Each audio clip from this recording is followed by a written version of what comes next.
When a company grows from a part-time business in a small back room in South London into a £70 million business in its own specially built headquarters here in Rosendale in Lancashire, and all within the space of 7 years, there's got to be something rather special about it. So let's find out what it is.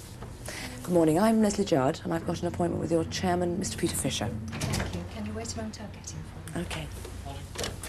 Well, I've heard a bit about the friendly but efficient atmosphere here, and it obviously starts as soon as you walk in the door. Miss Judd, Mr. Fisher is ready for you. Can you come with me, please? Great, thanks very much. Now, I know that P&P Micros are value-added distributors of microcomputers. You're the largest independent distributors in the UK, and that you're also one of IBM's 4 main distributors in this country. How did it all start? In 1979, I think, when we bought our first Apple computer, both Pam and I, that's the 2 P's in P&P, were fascinated with microcomputers. We thought it would be really exciting to be able to have a computer of our own. So when we were on a visit to see relatives in the States, we bought one. We started to find out what computer dealers were like in the UK, what kind of things were available, how much they were priced, and thought that if we could buy things in the States at half the price that they were selling in the UK, we could bring things over here, import them through customs, sell them, and pay for more frequent trips to the States. That's how it all started. So you virtually started off running a courier service? In some way, but yeah. We learnt a lot about microcomputers in the process.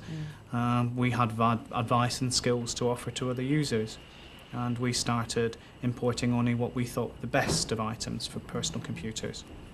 Now that's a far cry from your headquarters here in Rosendale today. How did you make the change?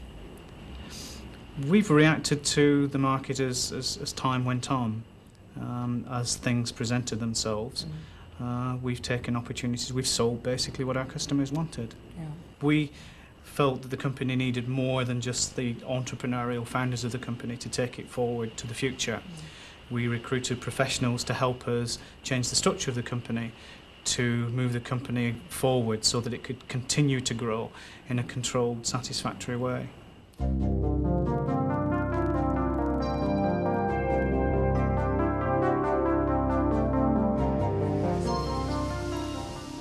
P&P have the most complete range of hardware and software available anywhere in the country.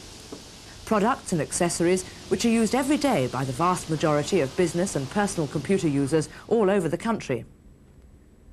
Systems, printers, software, hardware, all carefully chosen.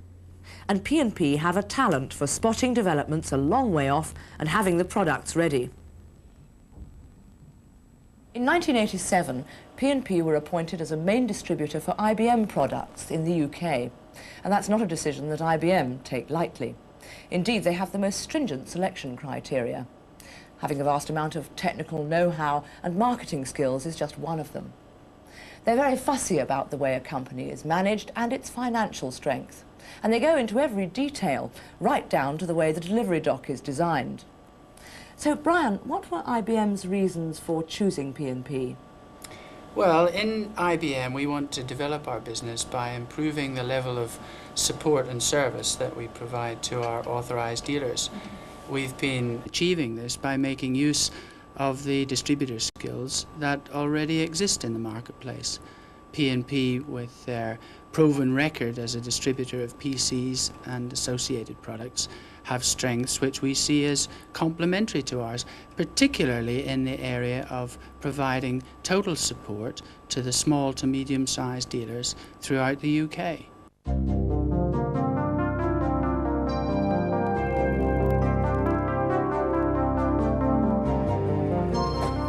Having the right products is only half the story. Any company is only as good as the people who work for it. And leading the team is David Southworth. I firmly believe that the secret of P&P's success is its people and the loyalty and commitment that the company has managed to engender from its people.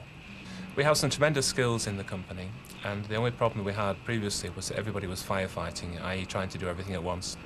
So what we try to do is develop a theme where people have specialities, and that fits into an overall management structure.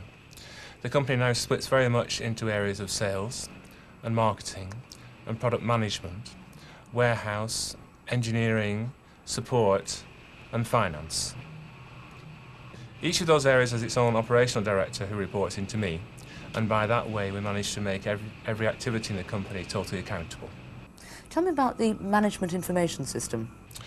Our management information system is very much the core of the business, and if you develop that over the last 6 or 7 years, that's enabled us to commercially react to situations which have given us an edge in the marketplace. We spent over £1.5 million on our DP system, and we find that no matter which area in the company you work, then it's able to help you to do your job.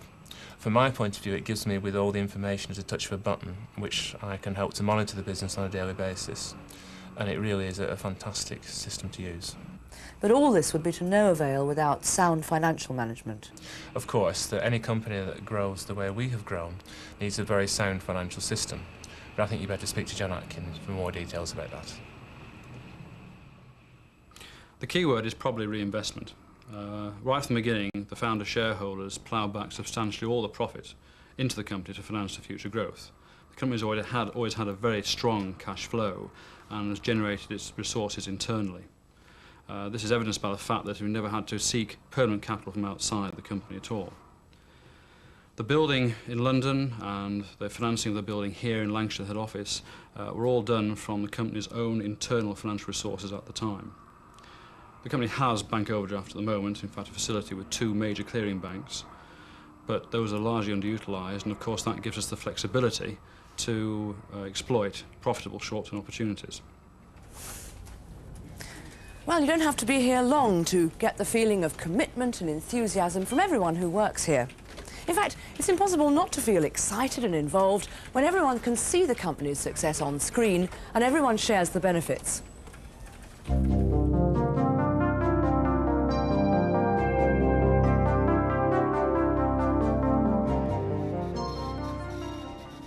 Since the start, one of P&P's strengths has been the ability to spot the industry winners and then use its marketing abilities to support them.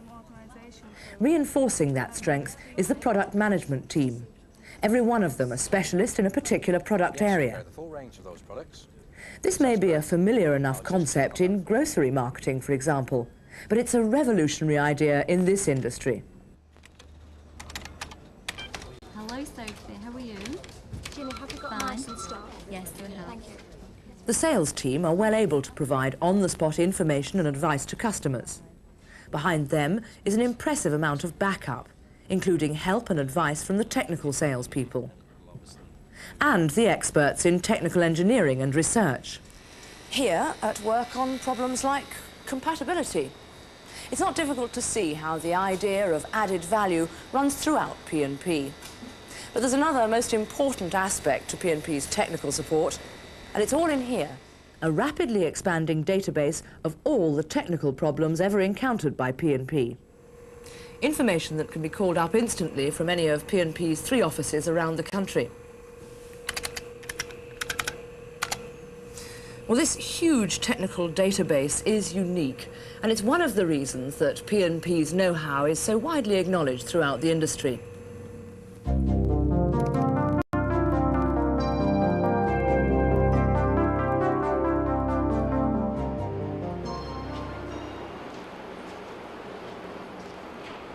How on earth do you start to control all of this efficiently? Well, this is perhaps one of the best demonstrations of the company's expertise and of its determination to offer unbeatable service. This represents an investment of more than £1.5 million in a unique online ordering and stock control system, a system that's the envy of the industry. Everything but everything that anybody needs to know about products, customers, orders and stock, it's all in here. Information that can be called up at the stroke of a button. So, a customer can be advised on the right product for their needs, say this one here. The company knows immediately what stock is available from minute to minute and in which of the 3 warehouses in either Rosendale, London or Birmingham it's to be located. So efficient is the system that as long as an item is in stock, anything ordered by 4 o'clock will be delivered the next day. All in all, a very strong customer service. But what do the customers think about it? If P&P say they have something in stock, we get it the next day, which means we can keep our promises to our customers because we can rely on P&P to keep their promise to us. I think the main thing that's important to us is the people. We, in a competitive industry like our own, then dealing with the people is important and trusting the people is important. We also like the range of goods that P&P provide and the kind of service that they put behind those goods.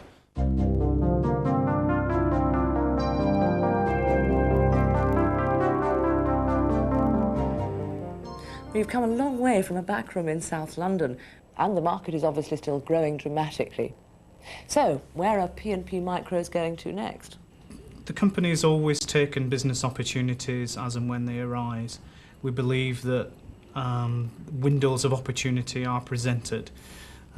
We invest in people and in facilities to make sure that we're able to take advantage of those opportunities as and when they arise.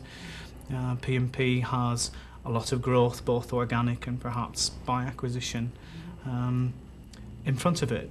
The company will continue to grow, continue to compete in microcomputer-related business. So, this is P&P Micro Distributors today.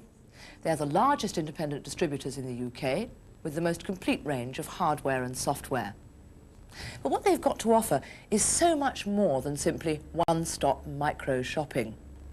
Everything they sell and everything they do is backed up by technical knowledge and marketing expertise, which are, in the UK, quite literally without rival. When P&P say they offer the complete solution, it's a simple statement of fact.